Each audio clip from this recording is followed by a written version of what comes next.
बहुत स्वागत है जी सारिਆਂ ਦਾ। मैं हाँ सुरिंदर डल्ला। तुसीं देख रहे हो पंजाब इस वेले।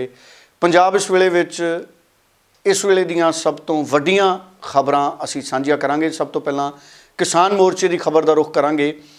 किसान मोर्चे वालों एक बार फिर प्रैस कॉन्फ्रेंस की गई है। ਸਿੰਘੂ बार्डर उपर बहुत अहम प्रैस कॉन्फ्रेंस करके किसान मोर्चे ने ऐलान किया है कि किसान सरकार नूं अपने लैंड रिकॉर्ड्स नहीं देणगे। असल दे विच फूड कारपोरेशन ऑफ इंडिया नूं ने लैंड रिकॉर्ड्स की वैरीफिकेशन करनी है। उन्होंने सूबा सरकार तो भी लैंड रिकॉर्ड्स मंगे ने, पर किसानों का कहना है कि वो अपने लैंड रिकॉर्ड्स नहीं देणगे। असल च food corporation of India Bharat सरकार की योजना के मुताबिक फसलों की खरीदी तो बाद पैसे सीधे किसानों के खाते च पाउणा चाहुंदी है, जबकि इस तो पहला जिहड़े किसान पैसे ने वो आड़तियां के खात्यां च जांदे सी ते आड़ती किसानों नूं फसल की अदायगी पेमेंट की अदायगी करते सी। सो ਸਿੰਘੂ मोर्चे ने प्रैस कॉन्फ्रेंस की है। शहीद भगत सिंह के शहीदी दिहाड़े मौके दिल्ली बार्डर ते नौजवानों वालों भी एक वड्डा इकट्ठ करने का ऐलान किया गया है। इस तो इलावा 26 मार्च नूं सवेरे 6 बजे तो शाम 6 बजे तक मुकम्मल भारत बंद की सद्दा दिता गया। सो किसान मोर्चे वालों ये प्रैस कॉन्फ्रेंस के विच वड्डियां गल्लां कहीआं ने, आओ एक बार जरूर सुनिए। ये फैसला किया, जैसे साथी ने बोला, 26 तारीख को हमने जो घोषणा किया है कि ऑल इंडिया का हड़ताल होगा, वो हड़ताल सिर्फ किसानों का नहीं है, वो सारे संगठनों ने बोला है कि हमारा ऐसे मीटिंग अभी हुआ है उसी तरह मीटिंग हम स्टेट में करेंगे, जिला में करेंगे, तहसील में करेंगे, पंचायत में करेंगे। और वो मीटिंग से उभर कर हमारा जो साथी वो ट्रेडर्स का एसोसिएशन है और ये गुड्स ट्रांसपोर्ट का जो एसोसिएशन है और मजदूरों का एसोसिएशन है, सारे दुकानदारों से साथ बात करेंगे और सारे ये जो ट्रांसपोर्टर्स से साथ बात करेंगे। कोई दुकान खोलेंगे नहीं, कोई व्हीकल रास्ता से निकलेंगे नहीं। उसी तरह सबसे बड़ा एक जनता का बंद का रूप में ये बंद बन जाएगा, हमको बहुत उम्मीद है। मैं एक पॉइंट ऐड करना चाहता हूँ कि हमने आज ये भी तय किया कि हरियाणा के किसानों को भी कॉल देंगे कि वो लैंड रिकॉर्ड लेके उसको रिजेक्ट करे, उस चीज़ को जो सरकार की है। अभी कॉल देंगे, इम्प्लीमेंट कितना होता है वो आने वाले दिनों में पंजाब और हरियाणा मिलकर कल मीटिंग भी करेंगे। फाइनली यही होया। बहुत सारिया जथेबंदियां ने दो राय, एक तो यह है कि आप 26 तरीक ਨੂੰ 4 महीने हो रहे हैं। दूसरा है भी संयुक्त किसान मोर्चे के अंदोलन के बारे कुछ जथेबंदियां रहे सी 28 तरीक ਨੂੰ होली है तो वो पंजाब के अंदर लगता नहीं कि कोई समस्यावां आउण। बाकी जगह तो हो सकता दुकानदार बाजारां वालियां नूं कोई समस्या आ सकदियां, बट पहलां भी तिहार मनाए ने अंदोलन दे विच ही, इस करके तकरीबन ਭਾਰਤ ਬੰਦ ਹੋ ਗਿਆ। ਉਧਰ ਹੋਲਾ ਮਹੱਲਾ ਜਿਹੜੀ ਸਿੱਖ ਕੌਮ ਆ ਉਹ ਖਾਲਸਾ ਹੀ ਜਾਓ ਜਲਾਲ नहीं वो 26 ਨੂੰ नहीं होना, 26 ਨੂੰ नहीं होना। वो तो 29 ਨੂੰ ਹੋਊਗਾ। 28 ਦੀ ਹੋਲੀ ਹੈ 29 ਦਾ। हाँ 28 ਨੂੰ ਹੋਲੀ, 29 ਨੂੰ ਹੋਲਾ ਮਹੱਲਾ, ਉਹ 29 ਨੂੰ ਹੁੰਦਾ। नहीं देखो एजेंडे ਕਿਹੜੇ ਕਿਹੜੇ ਆਉਂਦੇ ਨੇ ਆਉਣ ਵਾਲੇ ਦਿਨਾਂ 'ਚ ਤੈਅ ਹੋ ਜਾਊਗਾ। ਅਸੀਂ ਸੋਚਾਂਗੇ ਕਿਵੇਂ ਪ੍ਰੈਸ਼ਰ। ਦੇਖੋ ਲੰਬਾ ਅੰਦੋਲਨ ਹੋ ਰਿਹਾ, ਅਸੀਂ ਇਹਦੇ 'ਚ ਕੋਈ ਕੂਣੀ ਮੋੜ ਵਾਲੀ ਗੱਲ ਨਹੀਂ ਕਰਨੀ। ਅਸੀਂ ਲੰਬੇ ਅੰਦੋਲਨ ਨੂੰ ਚਲਾਉਣਾ ਇਹਨੂੰ। ਜਿਵੇਂ ਦਰਿਆ ਵਹਿੰਦਾ ਹੁੰਦਾ ਨਾ, ਉਹਦੇ ਛੱਲਾਂ ਆਉਂਦੀਆਂ ਨੇ, ਉਹ ਵੀ ਆਉਣਗੀਆਂ, ਦਰਿਆ ਵਹੂਗਾ ਵੀ, ਵਾਈਬਰੈਂਟ ਵੀ ਹੈ, ਪੈਲਪੇਬਲ ਵੀ है। कोई ऐ नहीं है भी चुप करके चीज़ बैठी है, ये अपना जौहर दिखा रही है। उधर कल पंजाब दे विच बहुत चर्चित घटना रही नवजोत सिंह सिद्धू और कैप्टन अमरिंदर सिंह की मीटिंग। पहला ये लंच मीटिंग सी, पर कैप्टन अमरिंदर सिंह प्रधानमंत्री दे नाल उस मीटिंग च रुझे सन, जिस विच प्रधानमंत्री पूरे मुल्क दे विच कोविड दीयां ताज़ियां स्थितियां ते चर्चा कर रहे सन। कैप्टन अमरिंदर ने नवजोत सिंह सिद्धू नूं लंच का सद्दा भेजिया सी। बाद दे विच मीटिंग चाह मीटिंग के तौर के उत्ते तब्दील की गई। पर इस मीटिंग तो बाद नवजोत सिंह सिद्धू ने जिहड़ा ट्वीट किया इस वक्त टैलीविजन की स्क्रीन पर है, इस ट्वीट के कई मतलब कढ़े जा सकते हैं। नवजोत सिंह सिद्धू का यह ट्वीट है, आज़ाद रहो विचारों से लेकिन बंधे रहो संस्कारों से, ताकि आस और विश्वास रहे किरदारों पे। सो इस ट्वीट का यह अंदाज़ा कढ़िया जा सकता है कि कैप्टन अमरिंदर सिंह और कांग्रेस वालों लगातार नवजोत सिंह सिद्धू नूं कई तरह के सद्दे दिते जा रहे हैं, पर नवजोत सिंह सिद्धू हाले भी अपने उन्हां असूलों के उत्ते अड़िया होया है, उन्हां मंगां ते अड़िया होया जिहड़े वादे सिद्धू ने 2017 तो पहलां कीते सी। सिद्धू अज भी बेइंसाफी, बेअदबियां अते बरगाड़ी मामलों के इंसाफ की गल कर रहे हैं। कांग्रेस च रह के सिद्धू अज भी कह रहे हैं कि मैं माइनिंग पॉलिसी दित्ती सी, उहदा की बनिया, मैं शराब पॉलिसी बनाई सी, वो क्यों नहीं विचारी गई। और ਸਿੱਧੂ ਸਵਾਲ ਵੀ ਕਰਦੇ ਨੇ, ਸਮੁੱਚੀ ਕਿਸਾਨ ਕਰਜ਼ਾ ਮਾਫੀ ਦਾ ਵਾਅਦਾ ਹੋਇਆ ਸੀ, ਘਰ ਘਰ ਨੌਕਰੀ ਦਾ ਵਾਅਦਾ ਹੋਇਆ ਸੀ। ਅਸਲ 'ਚ ਨਵਜੋਤ ਸਿੰਘ ਸਿੱਧੂ ਚਾਹੁੰਦੇ ਨੇ ਕਿ ਅਗਰ ਕਾਂਗਰਸ ਦੁਬਾਰਾ ਮੈਨੂੰ ਕਿਸੇ ਜ਼ਿੰਮੇਵਾਰੀ 'ਚ ਬੰਨ੍ਹਣਾ ਚਾਹੁੰਦੀ ਹੈ ਤਾਂ ਘੱਟੋ ਘੱਟ ਕਾਂਗਰਸ ਵੀ ਇਹ ਵਾਅਦਾ ਜ਼ਰੂਰ ਕਰੇ ਕਿ ਜਿਹੜੇ ਵਾਅਦੇ ਕੀਤੇ ਜਾਣਗੇ ਉਹ ਸੱਤਾ 'ਚ ਆਉਣ ਤੋਂ ਬਾਅਦ ਹਰ ਹਾਲਤ ਦੇ ਵਿੱਚ ਪੂਰੇ ਕੀਤੇ ਜਾਣ। ਉਹਨਾਂ ਵਾਅਦਿਆਂ ਨੂੰ ਪੂਰਾ ਕਰਨ ਦੀ ਜਦੋਂ ਵਾਰੀ ਆਉਣੀ ਹੈ ਤਾਂ ਕੋਈ ਨਾ ਕੋਈ ਆਨਾ ਬਹਾਨਾ ਲਾ ਕੇ ਮੁੜ ਕੇ ਲਾਂਭੇ ਨਾ ਕਰ ਦਿੱਤਾ ਜਾਵੇ। ਸਿੱਧੂ ਦੇ ਮਨ 'ਚ ਵੀ ਇਹ ਡਰ ਹੈ, ਕਿਉਂਕਿ ਪਿਛਲੀ ਵਾਰੀ ਵੀ ਸਿੱਧੂ ਨੇ ਜਿਹੜੇ ਵਾਅਦੇ ਕੀਤੇ ਸੀ, ਜਦੋਂ ਵਾਅਦੇ ਪੂਰੇ ਕਰਨ ਦੀਆਂ ਗੱਲਾਂ ਆਈਆਂ ਤੇ ਕਾਂਗਰਸ ਦੀ ਹਾਈ ਕਮਾਂਡ ਨੇ ਵੀ ਸਿੱਧੂ ਦੇ ਨਾਲ ਸਟੈਂਡ ਨਹੀਂ ਲਿਆ। ਸੋ ਹੁਣ ਜਦੋਂ ਕਾਂਗਰਸ ਦੀ ਹਾਈ ਕਮਾਂਡ ਨੂੰ ਪਤਾ ਹੈ ਕਿ ਜੋਤੀਰਾਦਿੱਤਿਆ ਸਿੰਧੀਆ ਕਾਂਗਰਸ ਨੂੰ ਛੱਡ ਕੇ ਚਲਿਆ ਗਿਆ, ਕਿੰਨੇ ਵਿਧਾਇਕ ਨਾਲ ਚਲੇ ਗਏ, ਮੱਧ ਪ੍ਰਦੇਸ਼ 'ਚ ਸਰਕਾਰ ਹੀ ਟੁੱਟ ਗਈ ਕਾਂਗਰਸ ਦੀ, ਜਦੋਂ ਸਚਿਨ ਪਾਇਲਟ ਜਾ ਰਿਹਾ ਸੀ ਬੜੀ ਮੁਸ਼ਕਲ ਰੋਕਿਆ, ਉਸੇ ਤਰ੍ਹਾਂ ਹੁਣ ਨਵਜੋਤ ਸਿੰਘ ਸਿੱਧੂ ਨੂੰ ਕਾਂਗਰਸ ਆਪਣੇ ਨਾਲ ਸਮੇਟ ਕੇ ਰੱਖਣਾ ਚਾਹੁੰਦੀ ਹੈ। ਨਵਜੋਤ ਸਿੰਘ ਸਿੱਧੂ ਨੂੰ ਮਨਾਉਣ ਦੀਆਂ ਕੋਸ਼ਿਸ਼ਾਂ ਚੱਲ ਰਹੀਆਂ ਨੇ, ਪਰ ਸਿੱਧੂ ਅਸੂਲ ਵਾਲਾ ਕਿਰਦਾਰ ਹੈ ਤੇ ਸਿੱਧੂ ਦੇ ਅਸੂਲ ਕਾਂਗਰਸ ਨਾਲ ਸਮਝੌਤੇ ਦੇ ਵਿੱਚ ਰੁਕਾਵਟ ਪੈਦਾ ਕਰ ਰਹੇ ਨੇ। ਸੋ ਵੇਖਦੇ ਆਉਂਦੇ ਦਿਨਾਂ ਦੇ ਵਿੱਚ ਇਹ ਸਿਆਸੀ ਸਮਝੌਤਾ ਕਿਸ ਰੂਪ 'ਚ ਸਿਰੇ ਚੜ੍ਹਦਾ ਹੈ ਕਿ ਸਿੱਧੂ ਨੂੰ ਤਾਕਤ ਮਿਲਦੀ ਹੈ ਮਰਜ਼ੀ ਦੇ ਨਾਲ ਔਰ ਵਾਅਦਿਆਂ ਦੇ ਮੁਤਾਬਕ ਕੰਮ ਕਰਨ ਦੀ ਜਾਂ ਨਹੀਂ। ਮੀਟਿੰਗ ਤੋਂ ਬਾਅਦ ਨਵਜੋਤ ਸਿੰਘ ਸਿੱਧੂ ਨੇ ਤਾਂ ਕੁਝ ਨਹੀਂ ਦੱਸਿਆ, ਪਰ ਨਵਜੋਤ ਸਿੰਘ ਸਿੱਧੂ ਦੀ ਧਰਮ ਪਤਨੀ ਨੇ ਮੀਟਿੰਗ ਤੋਂ ਪਹਿਲਾਂ ਸਿੱਧੂ ਬਾਰੇ ਕਈ ਖੁਲਾਸੇ ਕੀਤੇ ਸੀ ਕਿ ਸਿੱਧੂ ਨੇ ਕਿਵੇਂ ਮੰਤਰੀ ਦਾ ਅਹੁਦਾ ਤੱਕ ਤਿਆਗਤਾ, ਸਿੱਧੂ ਨੇ ਕਿਵੇਂ ਬੀਜੇਪੀ ਨਾਲ ਸਮਝੌਤਾ ਨਹੀਂ ਕੀਤਾ, ਉਹਨੂੰ ਕੁਰਕਸ਼ੇਤਰ ਤੋਂ ਟਿਕਟ ਦੀ ਆਫਰ ਸੀ ਔਰ ਸਿੱਧੂ ਮੰਤਰੀ ਵੀ ਬਣ ਸਕਦਾ ਸੀ, ਕਿਵੇਂ ਸਿੱਧੂ ਨੇ 40 ਕਰੋੜ ਰੁਪਏ ਸਾਲਾਨਾ ਦੀ ਨੌਕਰੀ ਛੱਡਤੀ ਸਿਰਫ ਪੰਜਾਬ ਦੇ ਹੱਕ 'ਚ ਖੜਨ ਲਈ। ਨਵਜੋਤ ਕੌਰ सिद्धू की ज़ुबानी सुनते हैं। सच साहब की मर्जी है, जब उनको लगेगा अगर वो पंजाब के लिए कुछ बेहतर कर सकते हैं, मेरी तरह है ना। अगर हम करोड़ों की 40 करोड़ की नौकरी छोड़ के साल की वो बंदा बैठा है ना, आज वो नौकरी पे भी नहीं जा रहा, वहाँ भी नहीं जा रहा कि किसान भाई को ये ना लगे कि मुझे छोड़ के इस समय पे ये बंदा अपने पैसे कमाने चले गया, मेरी रोज़ घर में लड़ाई होती है, फिर भी कहना नहीं मैं नहीं जाना। तो उसका एक मकसद है, वो अपना जीवन एक मकसद से जी रहा है कि वो पंजाब के लिए मरना चाहता है। जिस पोजीशन पे उसे लगेगा कि मैं पंजाब के लोगों की सेवा कर सकता हूँ तो वो करेगा। उसको पद का शौक होता तो वो 1.5 साल से कहीं और बैठ जाता।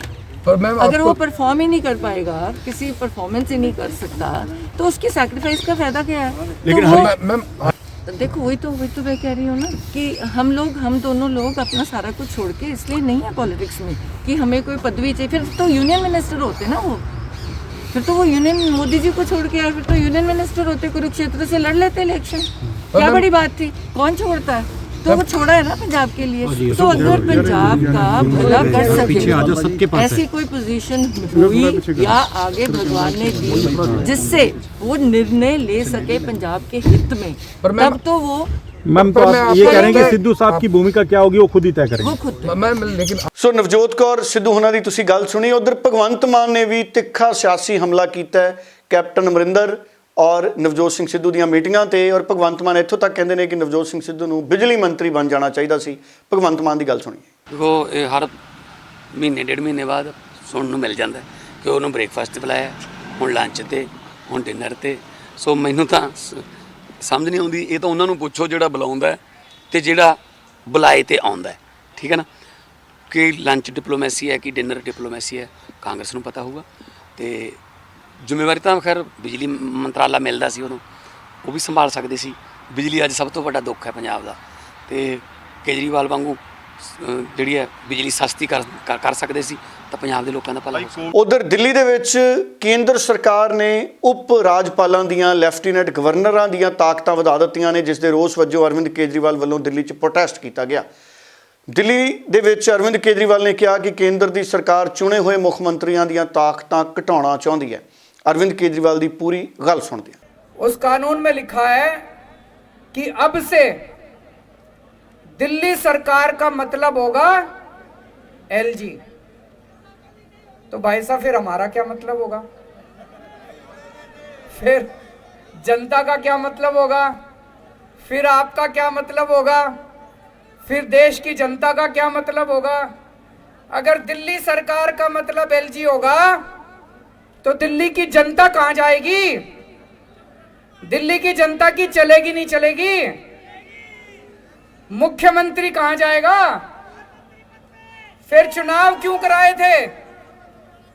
ये जो मर्जी हमारी शक्तियां छीन ले, ये जो मर्जी कर ले।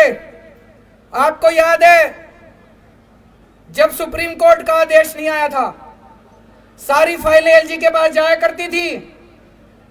हम आपके लिए सीसीटीवी कैमरे लगाना चाहते थे पूरी दिल्ली में।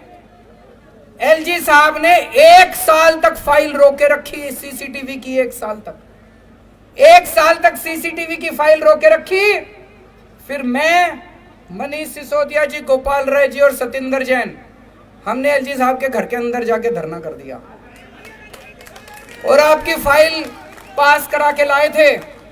तो दोस्तों, अपने सामने अब 2 काम है, दिल्ली की जनता के सामने 2 काम है। एक, हम ये संघर्ष करते रहेंगे कि जिसके लिए हमारे आजादी के दीवाने लड़े थे, उन्होंने कुर्बानियां दी थी कि सत्ता जनता के हाथ में होनी चाहिए, ये सत्ता वापस जनता के हाथ में लेके रहेंगे। और दूसरा, कोई भी काम नहीं रुकने देंगे। जितने दिल्ली के विकास के काम हैं, सारे विकास के काम होंगे। इसके लिए चाहे मेरे को इनको पैर पकड़ने पड़े और चाहे इनको हाथ पकड़ के थोड़ा सा। ਸੋ ਅਰਵਿੰਦ ਕੇਜਰੀਵਾਲ ਦੇ ਨਾਲ ਭਗਵੰਤ ਮਾਨ ਨੇ ਵੀ ਪੰਜਾਬ ਦੇ ਵਿੱਚੋਂ ਅਰਵਿੰਦ ਕੇਜਰੀਵਾਲ ਦੀ ਰੱਜ ਕੇ ਵਕਾਲਤ ਕੀਤੀ ਹੈ। ਭਗਵੰਤ ਮਾਨ ਪ੍ਰੈਸ ਕਾਨਫਰੰਸ ਕਰ ਰਹੇ ਸਨ। ਉਹਨਾਂ ਨੇ 21 ਮਾਰਚ ਨੂੰ ਪੰਜਾਬ ਦੀ ਮਹਾ ਪੰਚਾਇਤ ਦਾ ਜ਼ਿਕਰ ਕੀਤਾ ਜਿੱਥੇ ਅਰਵਿੰਦ ਕੇਜਰੀਵਾਲ ਆ ਰਹੇ ਨੇ।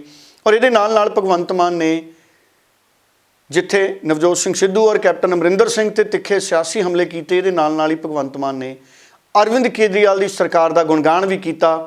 ਪਰ ਉਹਨਾਂ ਨੇ ਇਹ ਨਹੀਂ ਕਿਹਾ ਕਿ ਦਿੱਲੀ 'ਚ ਪੈਟਰੋਲ ਅਤੇ ਡੀਜ਼ਲ ਦੀਆਂ ਕੀਮਤਾਂ ਕਾਫੀ ਜ਼ਿਆਦਾ ਵੱਧ ਗਈਆਂ ਨੇ।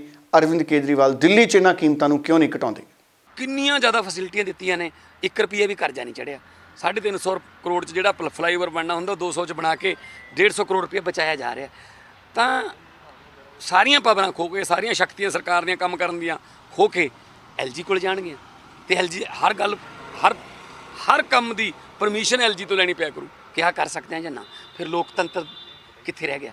ਸੋ ਉਹਦੇ ਵਿਰੁੱਧ ਅੱਜ ਅਸੀਂ ਪਾਰਲੀਮੈਂਟ 'ਚ ਸਾਡੇ 3 ਰਾਜ ਸਭਾ ਦੇ ਮੈਂਬਰ ਸੀਗੇ, ਮੈਂ ਸੀ ਇੱਧਰੋਂ ਲੋਕ ਸਭਾ ਵੱਲੋਂ, ਅਸੀਂ ਇਹ ਪ੍ਰਦਰਸ਼ਨ ਕੀਤਾ ਕਿ ਇਹ ਲੋਕਤੰਤਰ ਦੀ ਹੱਤਿਆ। ਤੁਸੀਂ ਐਲਜੀ ਦੀ ਸਰਕਾਰ ਥੋੜੀ, ਐਲਜੀ ਕਿਹੜਾ ਚੁਣਿਆ ਹੋਇਆ ਕਿਤੋਂ, ਉਹ ਤਾਂ ਅਪੁਆਇੰਟਡ ਹੈ, ਠੀਕ ਹੈ ਨਾ। ਚੁਣੀ ਹੋਈ ਸਰਕਾਰ ਜਿਹੜੀ ਹੈ ਉਹ ਅਰਵਿੰਦ ਕੇਜਰੀਵਾਲ ਜੀ ਦੇ 63 ਨਾਲ ਉਹਨਾਂ ਦੇ ਐਮਐਲਏ ਨੇ, ਉਹ ਚੁਣੇ ਹੋਏ ਨੇ ਲੋਕਾਂ ਨੇ, ਉਹਨਾਂ ਨੂੰ ਕੰਮ ਕਰਨ ਦਿਓ। ਫਿਰ ਕੀ ਹੋਇਆ ਜੇ ਤੁਸੀਂ ਨਹੀਂ ਜਿੱਤਦੇ? ਇਹਦਾ ਮਤਲਬ ਇਹ ਨਹੀਂ ਹੈ ਕਿ ਜੇ ਅਸੀਂ ਆ ਤਾਂ ਰਾਜ ਕਰਾਂਗੇ, ਜੇ ਹੋਰ ਕੋਈ ਹੈ ਨਹੀਂ। ਜਿੱਥੇ ਵੀ ਨੌਨ ਬੀਜੇਪੀ ਜਿਹੜੀਆਂ ਸਟੇਟਾਂ ਨੇ ਉੱਥੇ ਤੰਗ ਹੀ ਕਰਦੇ ਆ। ਸੋ ਉਸੇ ਹੀ सिलसिले ਦੇ ਵਿੱਚ ਹੁਣ ਦਿੱਲੀ ਦੀ ਵਾਰੀ ਆ ਗਈ। लेकिन कांग्रेस तो आरोप लगा रही है कि दिल्ली आम आदमी पार्टी सरकार और केंद्र सरकार लोगों को, दिल्ली की जनता को गुमराह कर रही है। जब 370 का सपोर्ट था तो आम आदमी पार्टी ने सपोर्ट किया था उसका। देखिए बात ये, देखो गल ये है कि ਅਸੀਂ ਗੁੰਮਰਾਹ ਕਿਵੇਂ ਕਰ ਰਹੇ ਹਾਂ? ਸਾਡੀਆਂ ਤਾਂ ਸ਼ਕਤੀਆਂ ਖੋ ਰਹੇ ਨੇ ਕੰਮ ਕਰਨ ਦੀਆਂ। ਅਰਵਿੰਦ ਕੇਜਰੀਵਾਲ ਜੀ ਤਾਂ ਐਲਜੀ ਦੇ ਦਫ਼ਤਰ ਵਿੱਚ ਧਰਨਾ ਵੀ ਦਿੰਦੇ ਰਹੇ ਪਹਿਲਾਂ 10-10 ਦਿਨ, ਠੀਕ ਹੈ ਨਾ। ਹੁਣ ਉਸੇ ਐਲਜੀ ਕੋਲੇ ਸਾਰੀ ਅਰਜੀ ਜਾਇਆ ਕਰੂਗੀ। ਈਵਨ ਕਿੰਨੀਆਂ ਫਾਈਲਾਂ ਨੇ ਜਿਹੜੀਆਂ ਐਲਜੀ ਨੇ ਮੋੜੀਆਂ ਨੇ। ਸੋ ਅਸੀਂ ਕਿਉਂ ਚਾਹਾਂਗੇ ਵੀ ਕਿ ਆਹ ਬਿੱਲ ਪਾਸ ਹੋਵੇ। ਸੋ ਮੈਂ ਵੀ ਲੋਕ ਸਭਾ 'ਚ ਬਿੱਲ ਆਊਗਾ ਜਦੋਂ, ਮੈਂ ਸਖਤ ਵਿਰੋਧ ਕਰੂੰਗਾ ਔਰ ਕੋਸ਼ਿਸ਼ ਕਰਾਂਗੇ ਕਿ ਰਾਜ ਸਭਾ 'ਚ ਬਿੱਲ ਪਾਸ ਨਾ ਹੋਵੇ। ਉਧਰ ਦਿੱਲੀ ਦੇ ਤੇਜ਼ਤਰਾਰ ਲੀਡਰ ਅਲਕਾ ਲਾਂਬਾ ਨੇ ਅਰਵਿੰਦ ਕੇਜਰੀਵਾਲ ਨੂੰ ਸਵਾਲਾਂ ਦੇ ਵਿੱਚ ਖੜਾ ਕੀਤਾ ਹੈ। आओ सुनते हैं अल्का लांबा ने किवें वड्डे सवाल खड़े किए ने।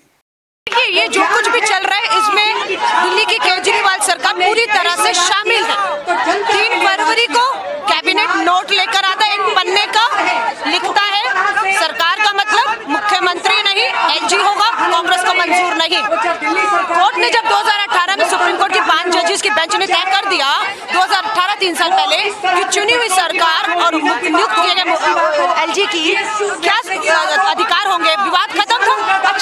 अचानक 3 साल बाद ये विवाद उत्पन्न होता है। आप समझ रहे क्यों?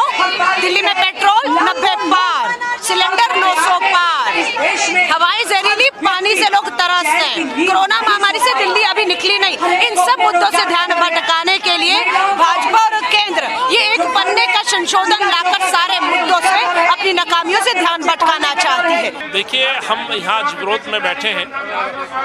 भाजपा की केंद्र की सरकार ने जिस तरह से दिल्ली में एक अमेंडमेंट बिल लाकर के चुनी सरकारों की ताकतों को कम करने की कोशिश की है और ये जो भाजपा की सरकार है कहीं ना कहीं लेफ्टिनेंट गवर्नर को इतनी ताकत, इतनी शक्तियाँ प्रदान करके कहीं ना कहीं भाजपा जो पिछले 25 साल से सत्ता से वंचित है, कहीं ना कहीं अपने उस उद्देश्य की पूर्ति करती नजर आती है। लेकिन सवाल यह कि जो दिल्ली में जो मुख्यमंत्री हैं, जो चुनी सरकार जो यहाँ बैठी है, प्रश्न उन पे भी बनते हैं। लगभग 50 दिन हो चुके हैं और यही अरविंद केजरीवाल जब मुख्यमंत्री नहीं थे, जब कांग्रेस की सरकार थी, बड़े बड़े दावे और बड़े बड़े प्रश्न उठाते थे। शीला जी को असहाय मुख्यमंत्री कहा करते थे। उधर नवजोत कौर सिद्धू ਨੂੰ ਆਲ ਇੰਡੀਆ ਜੱਟ ਮਹਾਸਭਾ ਦੀ ਪੰਜਾਬ ਇਕਾਈ ਦਾ ਮਹਿਲਾ ਪ੍ਰਧਾਨ ਬਣਾ ਦਿੱਤਾ ਗਿਆ ਹੈ, ਜਿਸ ਤੋਂ ਬਾਅਦ ਪੰਜਾਬ ਦੇ ਵਿੱਚ ਸਿਆਸੀ ਤੌਰ ਤੇ ਤਰਥੱਲੀ ਪੈਦਾ ਹੋ ਗਈ ਹੈ। ਆਓ ਸੁਣਦੇ ਹਾਂ ਬੀਬੀ ਨਵਜੋਤ ਕੌਰ ਸਿੱਧੂ ਨੇ ਅਤੇ जाट महासभा के होर अधिकारियों ने इस मौके की किया। खुद तय करेंगे और कुछ नहीं भी हो तब भी है। मैं घर बैठी थी, आज मुझे जाट महासभा वालों ने पंजाब का प्रधान बना दिया, मैं परफॉर्म करके दिखाऊंगी, ठीक है ना। तो ये लोगों ने अपना प्यार है, इनको विश्वास है। मैं एक डॉक्टर हूँ, मेरा फार्मिंग से क्या लेना देना है, तो इनको लगा कि मेरे लिए मैं परफॉर्म करूँगी और मैं करके दिखाऊंगी, क्योंकि मैं एक प्रधान हूँ। तो मैं अपनी प्रधान की कैपेसिटी में मैंने इसीलिए एक्सेप्ट किया। मैंने पहले पूछा मैं किसी के अंडर हूँ, नहीं, मैं किसानों के साथ मिल सकती हूँ, जाऊँगी, मैं उनकी सिंगू बॉर्डर सब पे जाऊँगी, यूनियंस के साथ इंटरैक्ट करूँगी। हाँ जी आप करोगे, आप ऑल इंडिया लेवल पे किसान की आवाज़ बनोगे, तो ठीक है, मैंने एक्सेप्ट कर लिया। आपके सामने है, हम तो सुझाव दे सकते हैं, अगला फॉलो करें या ना करें। हमारा फंडा क्लियर है कि हम दोनों ने पंजाब के लिए, हमारी सारी स्ट्रगल पंजाब के लिए और वो रहेगी। यहाँ पर जो लोकल बॉडीज़ है, आपको लगता है कि लोकल बॉडीज़ भी अगर मिल जाता है सिद्धू साहब को तो ठीक है, क्योंकि आप भी कह रहे हैं कि बहुत अच्छा काम किया उस टाइम। देखो वो टाइम तो निकल गया ना, अब समय खत्म हो गया, अब आप परफॉर्मेंस का टाइम ही नहीं रहा, अब तो लोगों को जवाब देने का टाइम आ गया, परफॉर्मेंस का समय निकल गया। सुखदेव सिंह अब लोग जवाब देंगे कि क्या काम हर मंत्री ने क्या काम। ਸੁਖਬੀਰ ਬਾਦਲ ਨੇ 2 ਦਿਨ ਪਹਿਲਾਂ ਟਵੀਟ ਕਰਕੇ ਦੱਸਿਆ ਸੀ ਕਿ ਉਹ ਕੋਵਿਡ ਪੋਜ਼ਿਟਿਵ ਹੋ ਗਏ ਨੇ, ਜਿਸ ਤੋਂ ਬਾਅਦ ਅਕਾਲੀ ਦਲ ਦੇ ਵਰਕਰਾਂ ਅਤੇ ਪੰਜਾਬ ਦੇ ਵਿੱਚ ਬਹੁਤ ਸਾਰੇ ਲੋਕ ਉਹਨਾਂ ਦੀ ਚੰਗੀ ਸਿਹਤ ਦੀ ਕਾਮਨਾ ਕਰ ਰਹੇ ਨੇ।